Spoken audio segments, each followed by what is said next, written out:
Hi, my name is Melinda Parks. I'm one of the owners at Free State Advisors in Overland Park.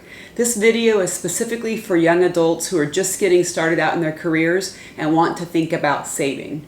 So I think about savings in three buckets. You have your emergency savings, you have your long-term retirement savings, and you have your midterm, maybe saving for a house or a car or something savings.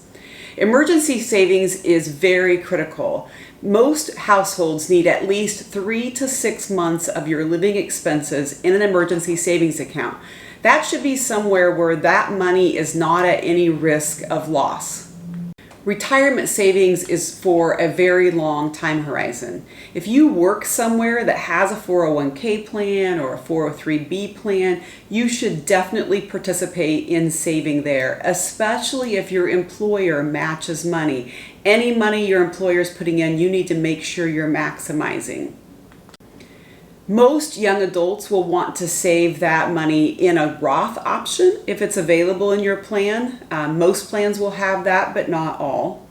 If you don't have a retirement plan available at your place of work, then you need to be saving in an IRA. Again, most young adults, if they are in a lower tax bracket, should be doing that savings in a Roth IRA account. If you have questions about that, don't hesitate to reach out. We can help you think through that. Okay, now you're saving for retirement. Now, how do you invest in that?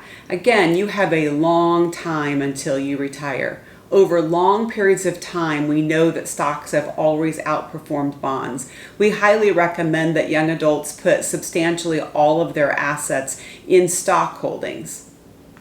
Okay, that midterm savings, we said before, that can be a lot of different things. Maybe you're saving for a house, maybe you're saving for a wedding, maybe you're saving for a car, maybe you're saving to have a little bit of flexibility down the line, and that is all fantastic. To invest that midterm savings money, you really want to think about what the time horizon is on the money. The longer time horizon, like your retirement money, you want to be more substantially allocated to stock.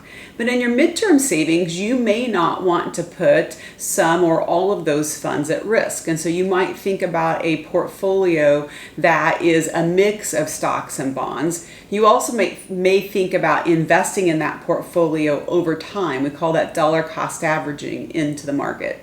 For my 23-year-old, we assumed that midterm savings had about a 5 to 7 year life on it. And so we invested those funds in about 50% stocks and 50% bonds. For my 23-year-old, we assumed that midterm savings had about a 5 to 7 year timeline on it. So we invested 50% in stocks and 50% in bonds. This will allow that funds to grow if the stock market is growing, but not to have all the volatility that may come with the stock market. You can open up a brokerage account at any custodian, Schwab, Fidelity, Vanguard, and find some really good exchange traded funds there to invest in. If you want help picking out some funds just to get you started, please let us know. I hope this has been helpful, and I hope it gets you thinking about starting savings. If you want to talk further, give me a call.